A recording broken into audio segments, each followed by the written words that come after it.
Asam karboksilat adalah senyawa organik yang memiliki gugus fungsi karboksil atau karboksilat. Gugus fungsi karboksilat ini merupakan gabungan dari gugus fungsi karbonil dengan gugus fungsi hidroksi. Jadi COOH. Nah, gugus fungsi karboksil ini penulisannya bisa bermacam-macam seperti ini ya. Nah, ini semuanya boleh ditulis seperti ini. Nah, gugus karboksil ini bisa terikat pada senyawa alipatis jenuh seperti ini, atau bisa juga terikat dengan senyawa alipatis tidak jenuh, jadi memiliki kata lengkap alipatisnya. Ada juga senyawa karboksilat ini memiliki dua gugus fungsi karboksil seperti ini ya. Dan ada juga gugus karboksil terikat pada senyawa siklis. Jika dalam satu senyawa memiliki satu gugus fungsi karboksilat, namanya karboksilat asam monokarboksilat. Tapi kalau memiliki dua gugus fungsi, maka namanya asam karboksilat bermartabat 2. Sekarang penamaan asam karboksilat secara resmi. Itu dimulai dengan kata asam, kemudian ditambah alkana tambah wat. Nah, penomoran rantai dimulai dari atom karbon yang membawa gugus karboksilnya. Ini untuk cara penamaan pertama. Ini contohnya. Ini senyawa asam karboksilat memiliki 6 atom C. Jadi atom C pertama adalah atom C yang ada pada gugus fungsi karboksilatnya. Nah, ini namanya dimulai dengan kata asam, kemudian ini 6 itu alkana, kemudian ditambah wat. Ini namanya asam heksanoat ya. Asam heksanoat. Ini untuk penamaan pertama. Penamaan cara kedua juga dimulai dengan kata asam, diikuti dengan alkana, kemudian ditambah karboksilat. Kita lihat. Jadi ini kita bagi 2 ya. Ini alkana, sedangkan gugus fungsinya karboksilat. Jadi ini namanya asam. Ini dianggap alkana. Berarti alkana di sini 5, berarti asam pentana karboksilat.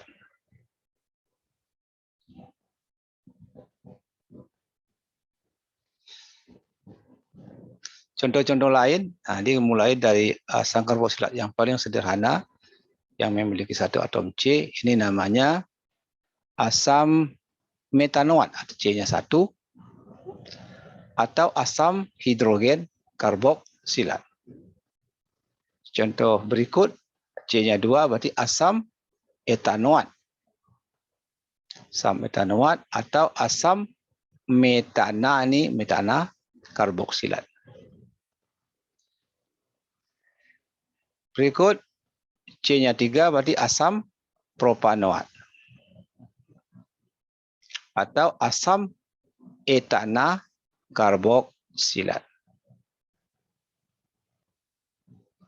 Kemudian ini C-nya 4, berarti asam butanoat atau asam propana karboksilat. Nah, sekarang kita lihat asam karboksilat yang memiliki cabang. Nah, cara penamaannya, untuk nama pertama, cara pertama, jadi sama dengan alkana ditambah wat. Ya, jadi kita hitung atom C-nya itu dianggap alkana, berapa jumlahnya, ujungnya tambah wat. Tapi kalau dia memiliki cabang, maka di depannya tetap diberi kata asam, diikuti dengan nomor cabang, kemudian ditambahkan nama cabangnya. Nah, cara yang kedua, rantainya dianggap alkana, ditambah dengan gugus fungsi karboksilat, kemudian diawali juga dengan kata asam, diikuti dengan nomor cabang dan nama cabang. Sekarang kita lihat contohnya. Nah, berarti di sini atom C-nya jumlahnya adalah 6. Berarti ini asam heksanoat, ya, atau asam pentana karboksilat. Nah, di sini cabang terikat pada atom C keempat. Berarti ini 4 metil. Jadi nama pertama alkana tambahwat, berarti asam 4 metil asam heksanoat. Nama kedua ini dianggap alkana, ini dianggap sebagai karboksilat. Nah, di depannya diberi kata asam dulu, asam, nomor cabang 4, di asam 4 metil pentana karboksilat. Ya, nah, nama pertama 4 metil heksanoat, nama kedua 4 metil pentana karboksilat. Sekarang cara pembuatan asam karboksilat. Jadi dibuat dari oksidasi alkohol primer. Cara pertama dengan menggunakan oksidator lemah berlebih dalam suasana asam. Jadi kalau jadi alkohol primer dioksidasi dengan oksidator lemah, maka terlebih dahulu alkohol akan teroksidasi menjadi aldehid. Tapi seandainya oksidator ini masih ada tersisa, maka aldehid nanti akan teroksidasi lagi menjadi asam karboksilat. Jadi ada 2 tahap reaksi. Tapi kalau digunakan oksidator kuat, maka dari alkohol primer langsung teroksidasi menjadi asam karboksilat. Kita lihat mekanisme reaksinya. Ini contohnya alkohol etanol, ya. Etanol dioksidasi dengan oksidator lemah, misalnya K2CR2O7 dalam kondisi asam, maka akan terbentuk terlebih dahulu aldehid etanal. Seandainya masih ada kalium kromat, ya, bisa K2CR4 atau K2CR2O7, maka aldehid atau etanal akan teroksidasi lagi menjadi asam karboksilat. Kalau dalam hal ini contohnya menjadi asam metana karboksilat atau asam asetat. Nah, kalau digunakan oksidator kuat, contohnya kromat atau KMNO4, maka dari alkohol primer langsung terbentuk dioksidasi menjadi asam karboksilat. Sekarang kita lihat cara pembuatan cuka. Cuka itu adalah asam asetat dengan konsentrasi 3-6%.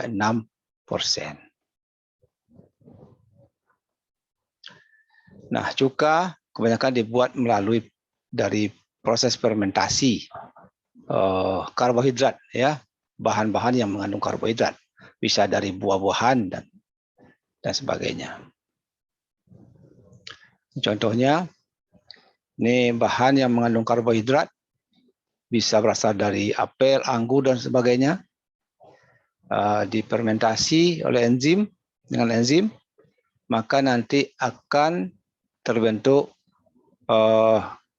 gula yang lebih sederhana. Nah, kalau fermentasinya berlanjut, maka nanti akan terbentuk alkohol, ya, alkohol.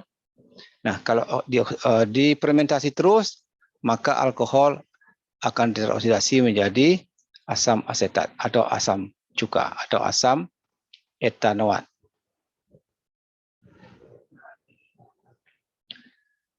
Manfaat dari asam asetat atau cuka, ya, pertama biasanya digunakan untuk reaksi polimerisasi, ya, untuk membuat polietilen, polivinil asetat dan lain-lain. Bisa juga digunakan untuk menjadi serat dan kain. Dalam industri makanan ini sering digunakan sebagai pengatur keasaman. Jadi misalnya Anda kalau mau makan bakso biasanya lebih enak kalau sedikit tambahkan cuka, ya. Itu juga di dalam permen sering juga ditambahkan cuka ini untuk mengatur rasa asam. Kemudian asam asetat ini biasanya digunakan juga sebagai reaksi pelarut, ya, pelarut senyawa-senyawa organik. Sifat-sifat asam karboksilat. Nah, gugus karboksilat ini mengandung OH, ya, sehingga gugus OH ini kalau asam karboksilatnya dilarutkan dalam air, maka bisa terbentuk ikatan hidrogen dengan air, yaitu H ini yang positif ini akan berikatan dengan oksigen yang berasal dari H2O. Sedangkan oksigen yang bermuatan negatif di sini dari asam karboksilat dia akan memiliki ikatan hidrogen dengan hidrogen yang berasal dari air. Nah, inilah yang disebut dengan ikatan hidrogen. Nah, asam karboksilat ini bersifat polar, makanya larut dalam air. Apabila jumlah atom C-nya antara 1 sampai 4, ini tingkat kepolarannya cukup tinggi sehingga larut di dalam air. Nah, semakin banyak atom C-nya, maka kepolarannya semakin menurun, sehingga kelarutannya ke dalam air juga semakin berkurang.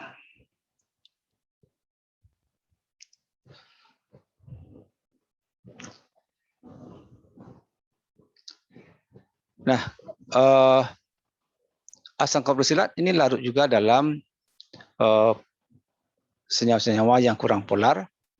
Nah, semakin kurang kepolaran asam karboksilat ini, atau semakin banyak atom C-nya, maka kelarutannya ke dalam senyawa yang non-polar itu semakin tinggi. Reaksi-reaksi asam karboksilat. Jadi kalau asam karboksilat ini direaksikan dengan basa, maka nanti akan dihasilkan senyawa garam dan air. Ini contohnya, asam etanoat direaksikan dengan NaOH yang bersifat basa, maka nanti akan terbentuk garam. Tapi kalau asam karboksilat ini direduksi, maka asam karboksilat bisa kembali menjadi alkohol primer. Jadi kebalikan dari reaksi oksidasi alkohol tadi, ya. Jadi kalau alkohol primer dioksidasi bisa terbentuk aldehid dan asam karboksilat. Tapi kalau direduksi bisa kembali terbentuk alkohol primer. Ini contohnya asam etanoat kalau direduksi misalnya menggunakan litium aluminium hidrida, maka bisa terbentuk alkohol, ya.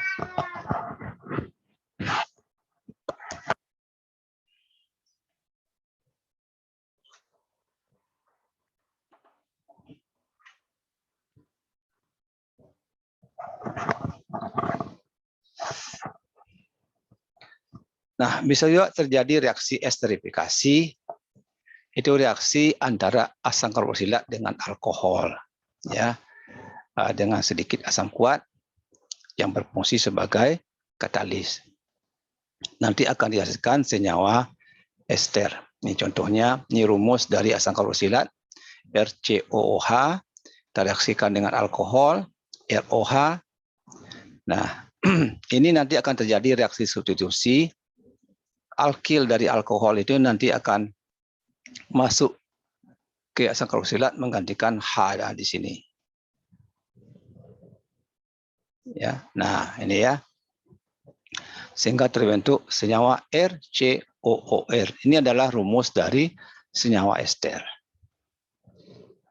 Nah, ini kita lihat contohnya.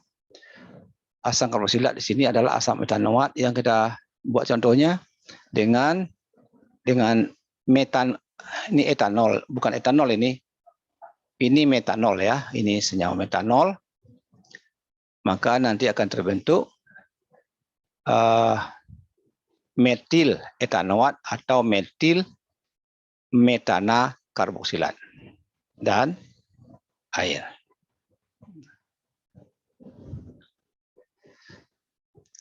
Sekarang kita lihat beberapa contoh asam karboksilat yang banyak digunakan. Yang pertama asam metanoat atau disebut juga dengan asam hidrogen karboksilat atau nama trivialnya asam formiat. Rumusnya HCOOH. Nah, formiat itu asal katanya formica, artinya semut. Karena asam formiat ini disebut juga dengan asam semut, ya. Karena awalnya dulu memang diisolasi dari semut, ya. Jadi kalau kena asam formiat ini rasanya memang serasa digigit semut.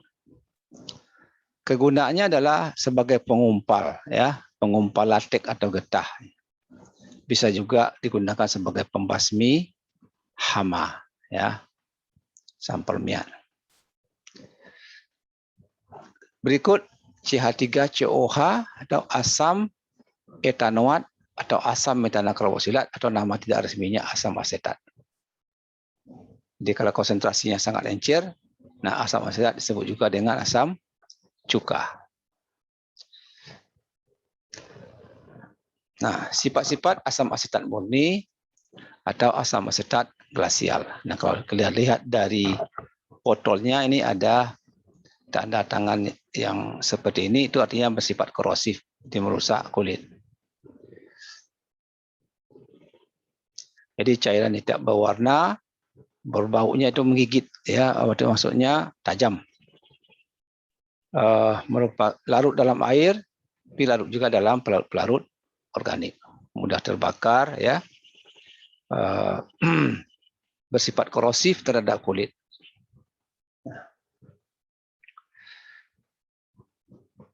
Selanjutnya asam oksalat.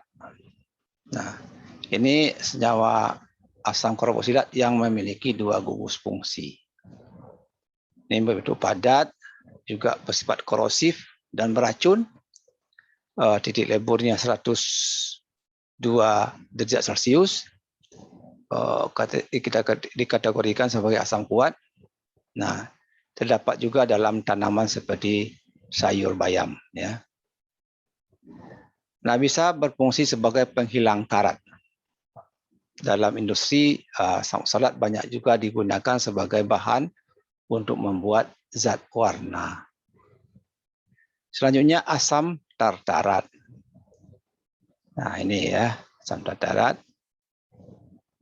Jadi memiliki dua gugus fungsi. Di padat juga, ya, larut juga dalam air. Titik leburnya lebih tinggi daripada asam oksalat. Ini banyak terdapat di dalam buah-buahan. Nah, dalam perdagangan diperoleh dari hasil samping pembuatan anggur. Nah, asam oksalat ini asam tartarat ini banyak digunakan untuk proses penyamakan kulit, ya. Bahan untuk keramik, bahan untuk fotografi, kemudian juga untuk mengatur keasaman makanan atau minuman. Nah, kalau turunan dari asam tartarat, yaitu kalium hidrogen tartarat, ini adalah baking powder, ya, atau soda kue, yang biasa digunakan untuk pengembang, ya, dalam pembuatan kue. Selanjutnya asam benzoat, ini adalah asam oksalat yang terikat pada senyawa benzen atau siklis. Ini juga padat, ya.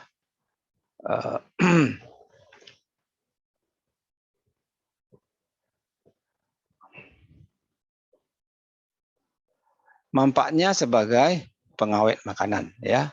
Tapi yang dalam makanan kebanyakan turunan dari asam benzoat, ya. Jadi H-nya ini diganti dengan Na. Jadi namanya sodium benzoat, itu banyak digunakan sebagai pengawet. Selanjutnya asam karboksilat tak jenuh, artinya memiliki ikatan rangkap seperti ini. Dan kebanyakan ini berbentuk minyak dan lemak, ya. Asam oksilat, krotonat, oleat, ya. Linoleat, linolenat, ya. Risinolenat, ya. Ini semuanya berbentuk minyak dan lemak. Kemudian asam oksalat, ya, asam karboksilat yang lain, ya. Ini contohnya, rumusnya, dan ini nama-nama tidak resmi, ya, dan nama trivial, dan ini sumbernya dan atau aromanya. Kebanyakan asam karboksilat memiliki aroma yang kurang enak di hidung, ya. Ini kita lihat contoh ini. Ini C-nya 7 tambah 1 8, berarti ini asam oktanoat, ya, atau asam heptana karboksilat. Nama tidak resminya asam kaprilat, ya. Ini aromanya seperti ini.